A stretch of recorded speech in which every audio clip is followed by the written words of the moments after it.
Walk into any McDonald's on a Saturday afternoon, and it looks like the greatest business deal in the world. Every drive-thru lane is stacked, the lobby's full, the kitchen sounds like a machine that never stops. You watch all of that and you think, whoever owns this place must be absolutely printing money. And honestly, that's not a crazy thought. McDonald's is the largest fast food chain on the planet by revenue, and the average US location generates over $4 million in annual sales from one building, one set of golden arches. So here's what this video is actually about. We're going to walk through exactly what a McDonald's owner makes, the real number, not the headline, and more importantly, why the gap between what you think they make and what they actually take home is so much bigger than anyone tells you. Most people assume McDonald's owners are rich because McDonald's is rich, and that assumption is wrong in a very specific, very interesting way. I've gone through the actual franchise disclosure documents, cross-referenced the fee structures, and dug into the history of how this business model was even built. And there's one detail buried in that history that almost nobody knows, and it changes how you see this entire company. We'll get to that, but first, let's start with what it actually costs to get in the door, because the price tag alone is going to reframe everything. The total initial investment to open a traditional McDonald's franchise in the US ranges from about $1.47 million to $2.73 million, and that's before you factor in ongoing rent, royalties, and marketing fees. Just to be clear, that's not a mortgage. That's not a loan you take out on a house you'll own someday. That's the cost of entry into someone else's system, on someone else's land, under someone else's brand rules. The initial franchise fee alone is $45,000, due in a lump sum the moment you sign the agreement. And here's where it gets interesting, because most franchise content flattens all of this into one big number and moves on. But the way McDonald's structures that down payment actually tells you a lot about how they think about risk. If you're opening a brand new location, no track record, no existing customer base, the estimated initial investment ranges from $1,471,000 to $2,728,000. But if you're buying an existing restaurant that's already operating, that's already proven, already has regulars coming through every morning for coffee, you actually pay less upfront.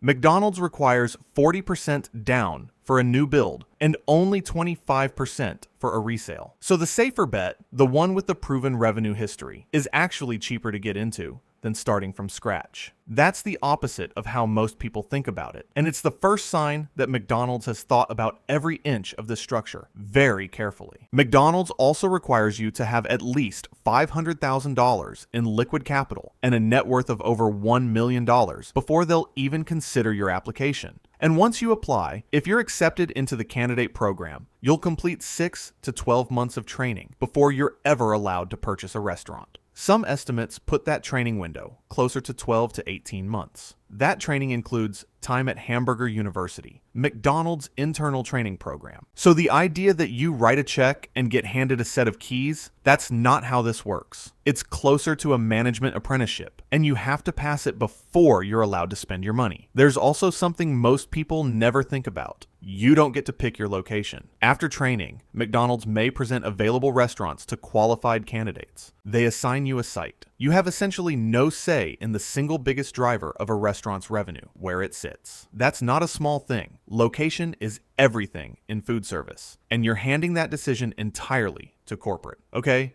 So you've made it through. You've done the training, you've got the capital, you've been assigned a location, now you're open. What does the money actually look like? According to the 2026 franchise disclosure document, the average domestic traditional McDonald's location generates about $4,088,000 in annual sales. That's the top line, and that number sounds incredible. But here's where you have to slow down and actually follow the money, because the gap between $4 million in sales and what lands in your pocket is enormous. And the way McDonald's extracts that gap is the most underreported part of this entire story. Let's start with the fees everyone talks about. McDonald's charges a 4% royalty on gross sales. Some newer agreements are at 5%. So on $4 million in revenue, you're writing a check to corporate for somewhere between $160,000 and $200,000 a year just for the right to use the name. That's the number everyone quotes. That's the number that shows up in every franchise overview article, but there's a much bigger fee sitting right next to it that almost nobody leads with: the rent. In a recent year, McDonald's made $13.1 billion in revenue from franchisees, and rent was 64% of that, while royalties were only 36%. Rent is nearly double the royalty, and at the individual restaurant level, 8 to 15% of franchisee sales go to rent. So when you add it up, McDonald's is pulling somewhere between 12 and 20% of every dollar you bring in before you've paid a single employee, bought a single bag of frozen fries, or kept the lights on. And here's the part that makes this structure genuinely brilliant from a corporate perspective. The percentage of sales rent structure creates a fee burden of 18 to 22% of gross sales before food and labor. That rent isn't just high, it's structured so that McDonald's gets paid even when you're struggling. Leases often combine a fixed base rent with a variable, sales-based component on top. So when your sales are slow, corporate still collects the floor payment. When your sales spike, corporate collects more. They carry none of the operational risk. They don't pay your staff. They don't deal with equipment breakdowns or food waste or a bad Yelp review. They just collect. And why does McDonald's have so much leverage over the rent? Because of something that happened in 1956 that most people have never heard of. Ray Kroc is the name everyone knows, the salesman who saw the original McDonald's Brothers operation in San Bernardino and turned it into a global empire. But here's what the story usually skips. In the mid-1950s, Kroc was actually struggling to make money. He earned only about 1.4% of sales from franchisees, had slim profits, and faced real difficulty financing new expansion. The business was growing, but Kroc wasn't getting rich off it. And then a man named Harry Sonborn walked in. Harry J. Sonborn, McDonald's president from 1955 to 1967, was the person who actually created the lucrative real estate model for the fast food chain. Sonborn looked at what Kroc had built and told him something that completely reframed the business. Sonborn was quoted as saying, "We are not technically in the food business. We are in the real estate business. The only reason we sell 15-cent hamburgers is because they are the greatest producer of revenue, from which our tenants can pay us our rent." So Sonborn pitched a way to get more control, become a landlord. To build the real estate business, Kroc and Sonborn launched McDonald's Franchise Realty Corp. in 1956. Soon they started buying real estate and leasing it to franchisees at a 40% markup. Here was the control catch. If franchisees ignored McDonald's guidance, they were breaking the lease and could be evicted. The Sonborn model persists to this day within the corporation and might have been the most important financial decision in the company's history. McDonald's present-day real estate holdings represent $37.7 billion on its balance sheet, about 99% of the company's assets. So when people say, McDonald's owns the real estate, they're technically right. But what that actually means for you as a franchisee is that every lease payment you make is financing McDonald's balance sheet. You're not renting a space from a neutral third-party landlord. You're paying McDonald's, the same company that controls your menu, your hours, your equipment, your training, and your renewal, to use the building that McDonald's owns, to sell the food that McDonald's approves, under the name that McDonald's licenses to you. Every dollar you pay in rent is strengthening the asset base of the company that you depend on. That's not a criticism. It's just the structure, and understanding it changes how you read the profit numbers. So after all of that, royalties, rent, labor, food costs, operating expenses, what does a McDonald's owner actually make? Based on McDonald's own pro forma data, operating income before occupancy costs ranges from approximately $732,000 to $864,000, depending on sales volume. That sounds like a strong number. But remember, that's before rent and royalties are deducted. That figure excludes major expenses like rent, royalties, interest, and taxes, which can significantly impact actual earnings.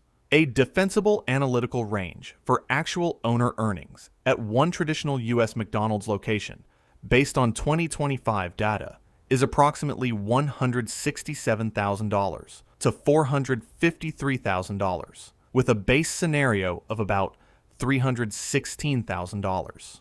And if you're running multiple locations, which most serious McDonald's operators do, that number multiplies. But so does the complexity, the staffing headache, the capital required, and the corporate oversight. Now here's the thing that most people assume and almost nobody checks. Once you've been a great operator for 20 years, you get to keep your restaurant, right? You've built the customer base.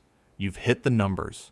You've done everything right. Surely that earns you some security. Not exactly. As of 2022, McDonald's changed its renewal policy so that operators no longer automatically qualify to renew their 20-year franchise agreement just because they were previously a strong performer. They now go through a full reapplication process, with McDonald's explicitly stating that the right to operate a restaurant is earned, not given. That's a significant shift. The assumption that you buy in once and you're set, that's not the deal anymore. And this connects to the last piece of the puzzle, which is the thing that actually separates McDonald's from almost every other franchise in the world, and why, despite all of this, the system keeps working. The franchise model is dramatically more profitable for McDonald's than running restaurants itself, with 82% operating margins on franchise locations versus only about 18% for company-owned stores. McDonald's Corporation only realizes approximately 16% of income from company stores, while it nets 82% of the franchisee revenues that owners pay each year. McDonald's barely touches a spatula. The franchisees do all the operating, all the hiring, all the managing, and McDonald's collects rent and royalties from nearly every transaction. So why does anyone do it? Because the brand works. Average unit volumes have risen from $3.797 million in 2023 to $3.966 million in 2024 to $4.057 million in 2025, with 81% of U.S. franchised units generating above $3 million in annual sales. The 5-year survival rate is reported at 98%, which is essentially unmatched in franchising. The system is expensive to enter, expensive to operate, and heavily controlled, but it's also one of the most predictable revenue machines ever built. You're not betting on whether people will want to eat there. You know they will. The question is whether what's left after McDonald's takes its cut is enough to justify the investment. If you're the kind of person who's seriously thinking about this, or just fascinated by how these business models actually work, drop a comment below. I want to know, after seeing all these numbers, do you think owning a McDonald's is worth it or not? Here's the short version of everything we just covered. Getting in costs between $1.5 and nearly $3 million. The average location does over $4 million in sales. But McDonald's pulls roughly 18 to 22 cents of every dollar before you've touched food or labor costs, through a rent structure that most people don't realize is bigger than the royalty. The real estate model wasn't even Ray Kroc's idea. It was Harry Sonneborn's, and it's the reason McDonald's is one of the largest property holders on earth. And after all of the fees, a realistic owner income lands somewhere between $167,000 and $450,000 per location per year, which is solid, but it's a far cry from the printing money image that golden arches tend to project. The business works. It just works a lot better for the corporation than the brochure implies.